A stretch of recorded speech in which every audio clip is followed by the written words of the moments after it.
Shalom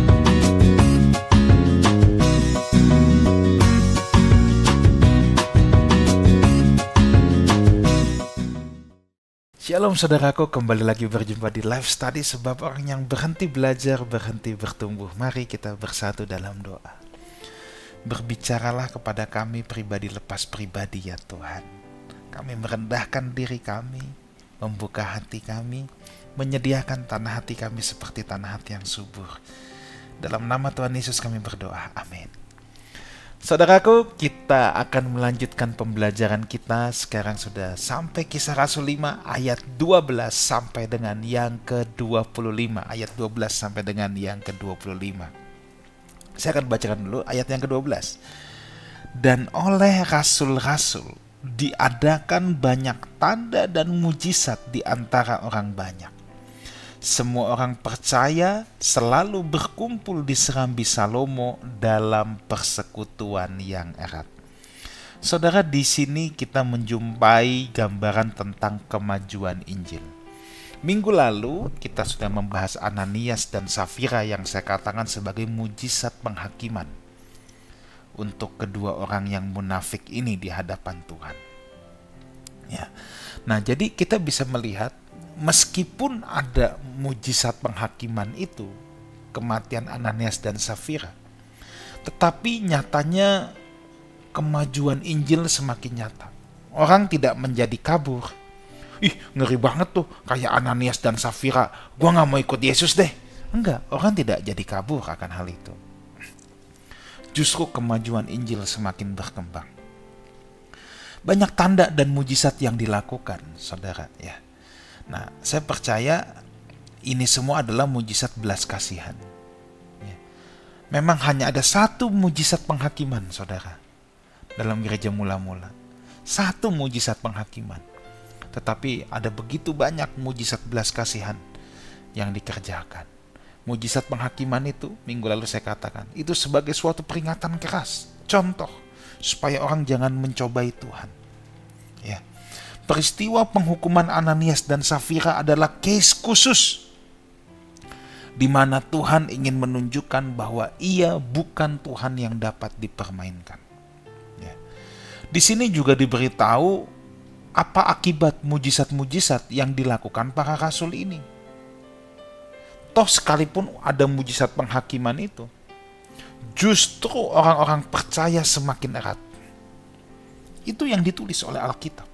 Jemaat tetap bersama-sama, mereka tidak terpengaruh.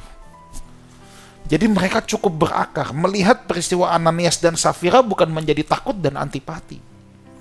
Mereka justru memahami bahwa kita harus punya hati yang bersih di hadapan Tuhan. Kita harus punya kita harus punya hati yang tulus, hati yang murni di hadapan Tuhan. Itu tidak membuat mereka menjauhi persekutuan orang percaya. Justru mereka tetap bersama-sama, mereka semakin erat dan semakin setia, baik kepada Tuhan maupun kepada satu sama lain. Ya.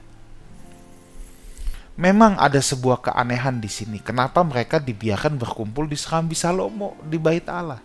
Ya, seperti kita ketahui, Bait Allah itu kan dalam kuasa para imam, saudara. Kelompok imam ini kan yang dari dulu paling benci sama Yesus. Tapi mereka dikasih dah. Di sini saya percaya gini. Ini juga mujizat Tuhan, saudara. Kenapa?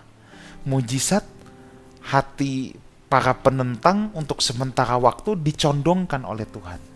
Supaya apa? Supaya pemberitaan Injil dapat berjalan. Karena Serambi Salomo ini banyak orang yang lalu lalang, yang bolak-balik.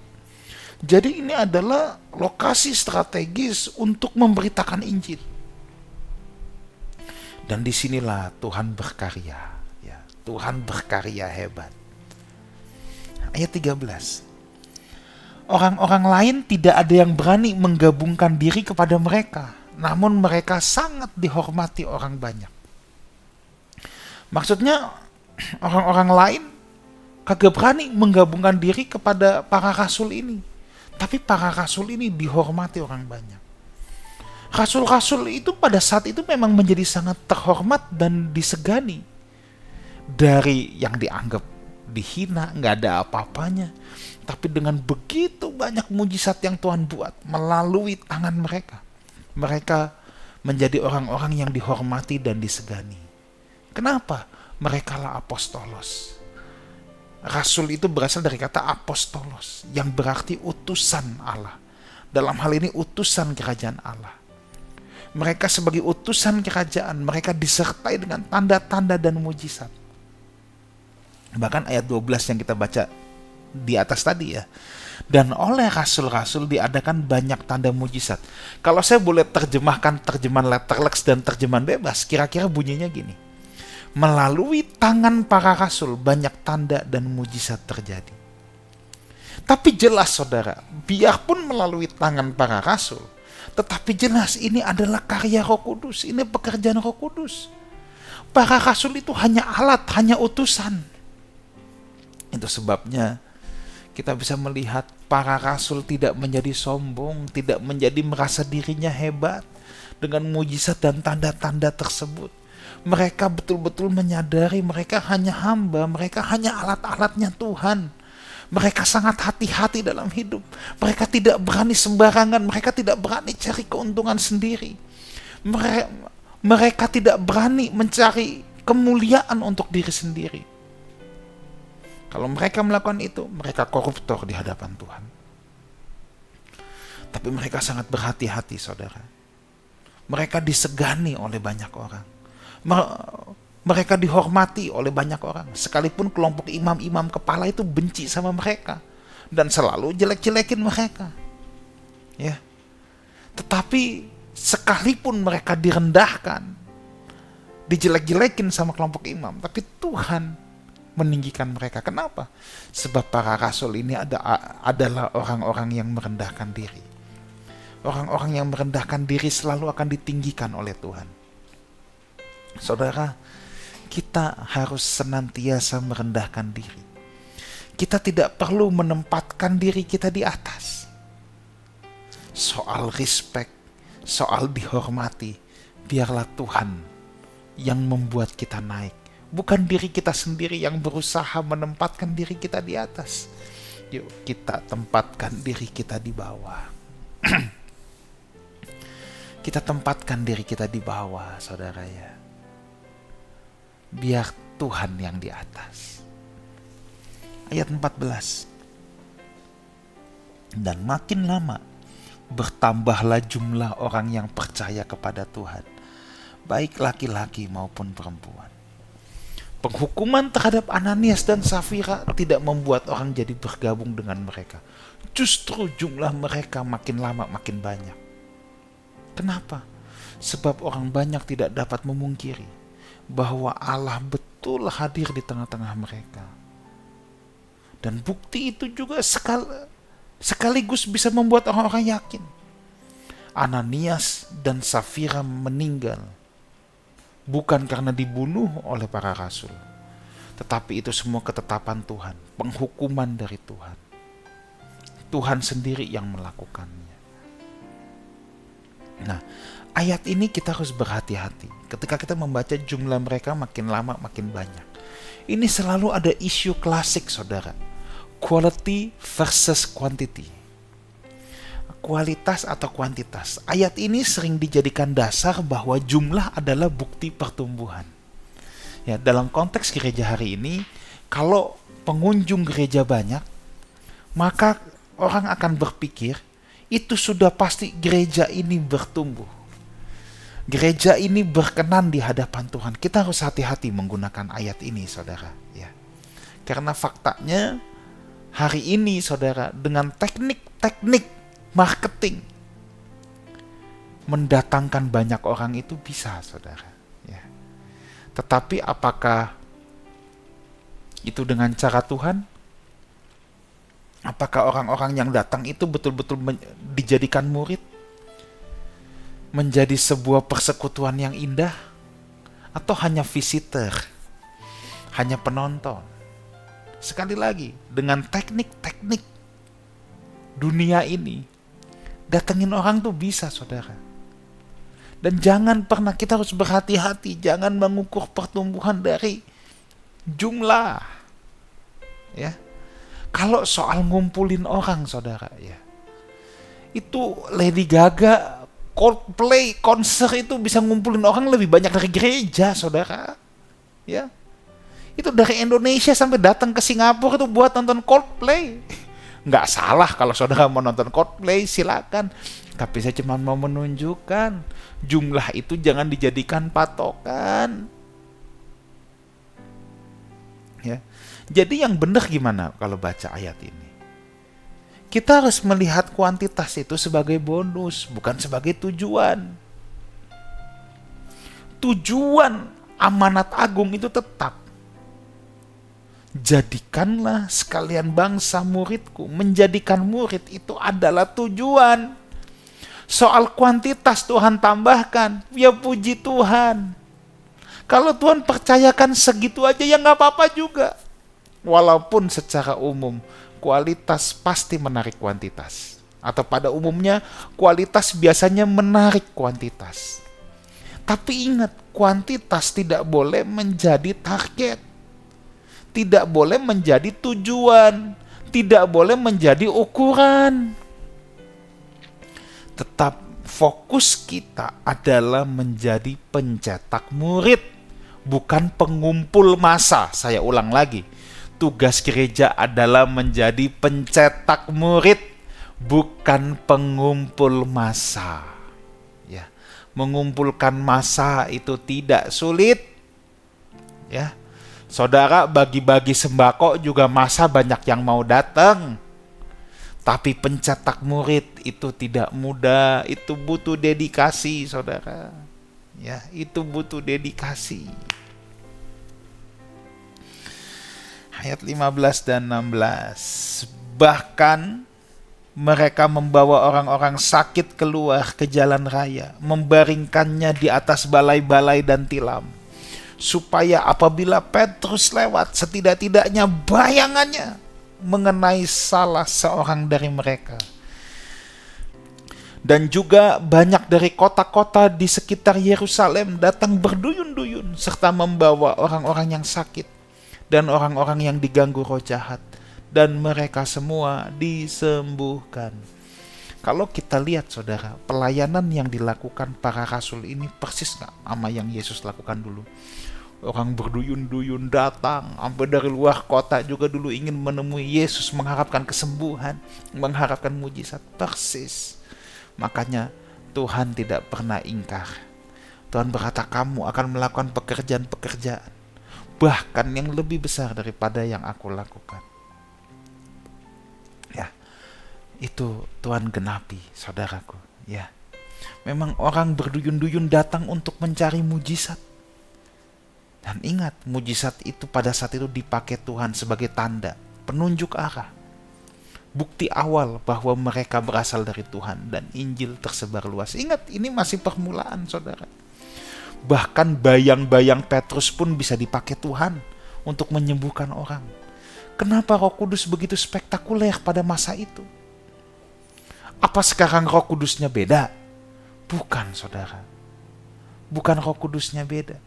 Ingat, pada saat itu kickstart awal Injil diberitakan.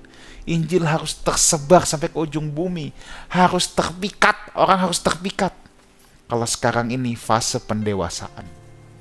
Bukan fase mujizat lagi. Injil sudah tersebar. Sekarang fase diajar, didewasakan. Ingat, mujizat itu cuma alat. Untuk masa itu, untuk konteks itu, alat itu kepake. Tapi kalau sekarang bukan itu lagi yang dibutuhkan. Makanya sampai sekarang, kalau saudara pelayanan penginjilan ke daerah-daerah yang belum ada Injil, itu mujizat masih banyak terjadi, saudara. Tapi kalau di mana Injil sudah masuk, ini bukan mujizat lagi yang diperlukan. Tadi saya katakan, tanda itu penunjuk arah, supaya nggak nyasar. Nah sekarang kalau udah tahu jalan, ya udah dong. Tuntunan untuk berjalan di jalan itu yang dibutuhkan. Bukan lagi penunjuk arahnya, ya. Orang yang diganggu roh jahat juga disembuhkan.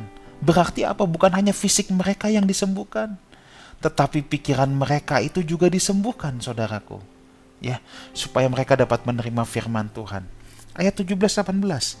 Maka akhirnya mulailah imam besar dan pengikut-pengikutnya, yaitu orang-orang dari mazhab Saduki, bertindak sebab mereka sangat iri hati.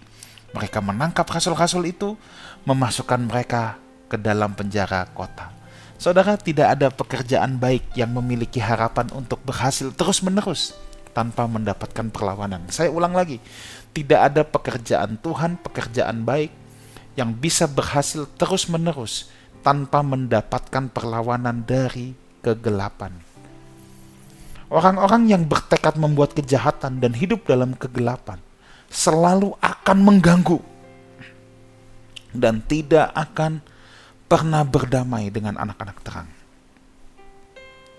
Orang-orang yang biasa membuat kejahatan, ya, selalu ingin mengganggu orang-orang yang memiliki kebiasaan berbuat baik. Jangan sampai kita yang menjadi pengganggu loh, saudara. Ini bahaya, saudara, ya. Jangan sampai kita yang menjadi pengganggu. Orang baik akan berakhir bersama orang baik juga. Pelayanan yang benar kepada Tuhan dan menjadi berkat bagi banyak orang selalu akan mendapat perlawanan dari kuasa kegelapan. Kuasa kegelapan ini bisa menghasut orang yang ada di dalam pelayanan itu sendiri maupun tekanan dari pihak luar. Kenapa ada banyak gereja akhirnya ribut? Itu biasanya ada yang dihasut oleh kuasa kegelapan. Biasa yang dipakai orang dalam juga, saudara. Tetapi saya mau bilang gini, gereja, pelayanan yang selalu berusaha menyenangkan hati Tuhan, selalu jadi berkat melakukan kehendak Tuhan, pasti dapat perlawanan. Persoalannya kita tidak boleh kalah dalam hal itu. Ya, kita nggak boleh sampai kalah. Kelompok imam besar Hanas dan Kayafas, musuhnya yang paling benci sama Tuhan Yesus dari dulu, ya, selalu kelompoknya ini paling iri hati sama Kristus dan pengikutnya. Ada orang-orang Saduki juga. Mereka benci dengan ajaran Kristus yang selalu mengajarkan tentang, dan murid-muridnya khususnya, yang selalu mengajarkan tentang kebangkitan. Ada dunia yang lain, ada kekekalan. Nah, orang Saduki tidak percaya akan hal itu. Makanya orang Saduki selalu jadi penentang utama mereka. Mereka iri hati sama Rasul. Saudara, iri hati itu selalu menimbulkan huru-hara dan kedengkian. Mereka iri melihat orang berbondong-bondong datang kepada Kristus, nggak ada yang datang sama mereka. Mereka iri Tuhan memakai mereka membuat mujizat dan tanda-tanda, tapi Tuhan nggak pakai mereka. Para imam kepala ini semua, mereka iri, saudara. Ya, saudara, jangan sampai dalam pelayanan kita seperti imam kepala. Kita iri kalau melihat ada orang yang lebih dipakai Tuhan. Nah, banyak loh yang seperti ini. Jangan, hendaklah itu dijauhkan daripada kita, ya. Hendaklah itu dijauhkan. Mereka menangkap para rasul dan pasti seperti biasanya mereka tidak memiliki tuduhan apapun kepada para rasul.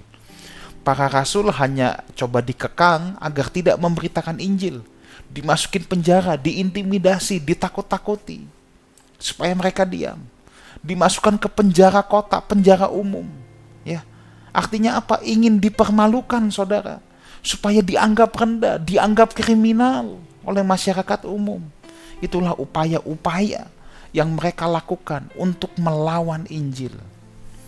Ayat 19-20, tetapi waktu malam seorang malaikat Tuhan membuka pintu-pintu penjara itu dan membawa mereka keluar. Katanya, pergilah, berdirilah di bait Allah dan beritakan seluruh firman hidup itu kepada orang banyak.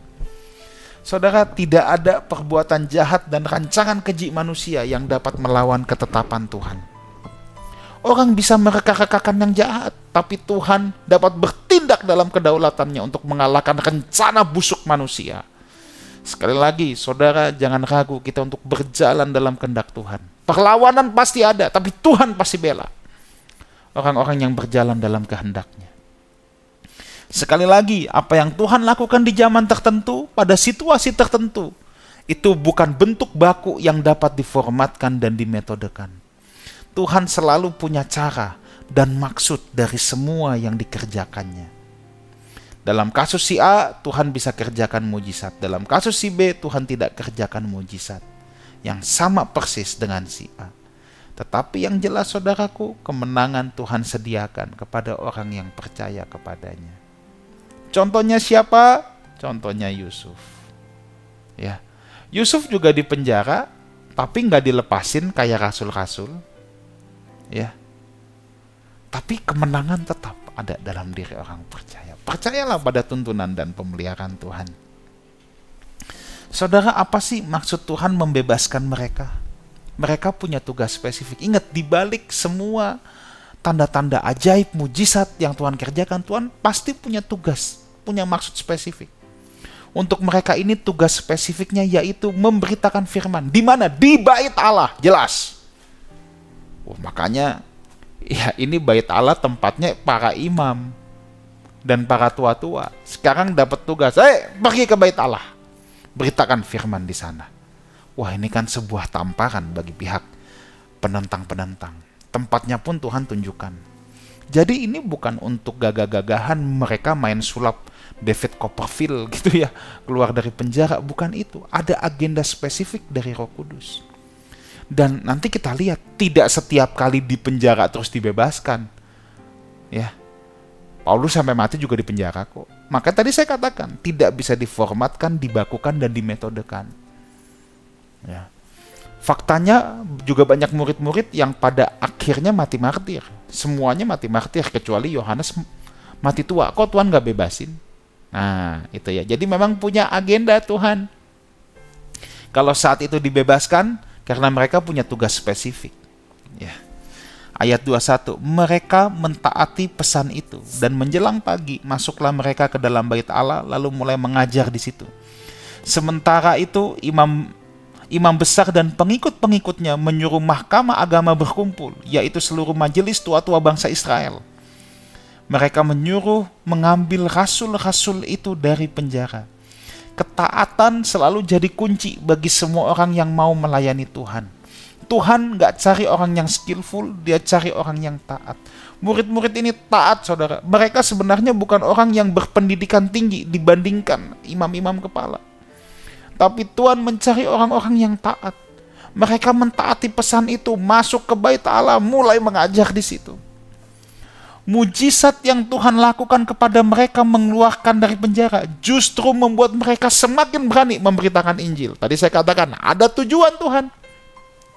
Mereka disuruh memberitakan Injil di bait Allah, ini makin bikin heboh lagi pasti. Tetapi untuk para murid, para rasul sendiri, itu menjadi sebuah kesaksian yang menggores dalam hati nurani. Itulah sebabnya gini, saya selalu katakan, kalau saudara mendapatkan mujizat Tuhan, itu bukan berarti saudara stop di situ, tanda Tuhan berkenan, enggak. Tetapi jadikan itu sebagai sebuah kesaksian yang menggores dalam nurani saudara. Murid-murid setelah mendapatkan mujizat itu, mereka semakin berani memberitakan firman, semakin setia melayani Tuhan. Nah, hari ini banyak orang habis terima mujizat melempem. Habis terima mujizat ngilang. Harusnya seperti murid-murid, justru mereka semakin setia sama Tuhan. Mereka semakin berani memberitakan Injil. Imam-imam ingin mengintimidasi mereka, tapi justru mereka makin berani. Ketika ada tugas baru, jadi semakin yakin, bukannya jadi takut. Itulah salah satu alasan kenapa Tuhan banyak melakukan tanda-tanda spektakuler di awal pelayanan para rasul. Meningkatkan kepercayaan diri, confidence, keberanian mereka untuk memberitakan Injil. Menunaikan amanat agung Kristus. Imam-imam dan tua-tua bersiap-siap mengadili mereka. Dengan begitu nafsu yang besar, nafsu jahat yang besar untuk menghancurkan Injil Kristus.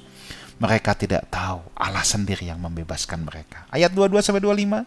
Tetapi ketika pejabat-pejabat datang ke penjara, mereka tidak menemukan rasul-rasul itu di situ. Lalu mereka kembali dan memberitahukan, katanya, kami mendapati penjara terkunci dengan sangat rapi, dan semua pengawal ada di tempatnya di muka pintu. Tetapi setelah kami membukanya, tidak seorang pun yang kami temukan di dalamnya. Ketika pengawal bait Allah dan imam-imam kepala mendengar laporan itu, Mereka cemas dan bertanya, apa yang terjadi dengan rasul-rasul itu? Tetapi datanglah seorang mendapatkan mereka dengan kabar, lihat, orang-orang yang kamu masukkan ke dalam penjara ada di dalam bait Allah, dan mereka mengajar orang banyak. Penjara itu kosong, tetapi pintu rapi terkunci. Disinilah Tuhan mempermalukan. Kalau mereka mempermalukan murid-murid dengan dimasukkan ke penjara kota, Tuhan yang balik mempermalukan mereka. Tuhan bikin mujizatnya, pintu-pintunya nggak ada yang dijebol. Pengawal tetap komplit standby. Bukankah ini dulu juga yang dituduhkan, bahwa mayat Yesus dicuri, padahal mereka udah taruh pengawal depan kubur Yesus, tapi mereka tetap bikin tuduhan mayat Yesus dicuri. Ini kan mirip, saudara, ya. Yesus bangkit hilang dari kubur, murid-murid hilang dari penjara. Ya. Bukankah ini hal yang mirip? Sekarang mau ngomong apa lagi? Dulu yuk tuduh murid-murid mencuri mayat Yesus saat pengawal ketiduran. Sekarang pengawal standby 24 jam. Nggak ada alasan lagi. Memang mereka harus mengakui Tuhan yang melakukan hal tersebut. Mereka tidak bisa menuduh lagi. Maka kekesalan mereka memuncak di ayat yang ke-25. Ya. Mereka benci kenapa Allah ada di pihak orang-orang yang mereka benci. Saudara, harusnya mereka bukan benci, harusnya sadar dan bertobat. Kiranya firman ini boleh menjadi kekuatan bagi kita semua. Amin. Mari kita berdoa. Roh Kudus meteraikan apa yang menjadi isi pemberitaan firman Tuhan dalam lubuk hati setiap anak-anak-Mu. Dalam nama Tuhan Yesus kami berdoa. Amin. Sampai jumpa minggu depan di live study yang akan datang, sebab orang yang berhenti belajar berhenti bertumbuh.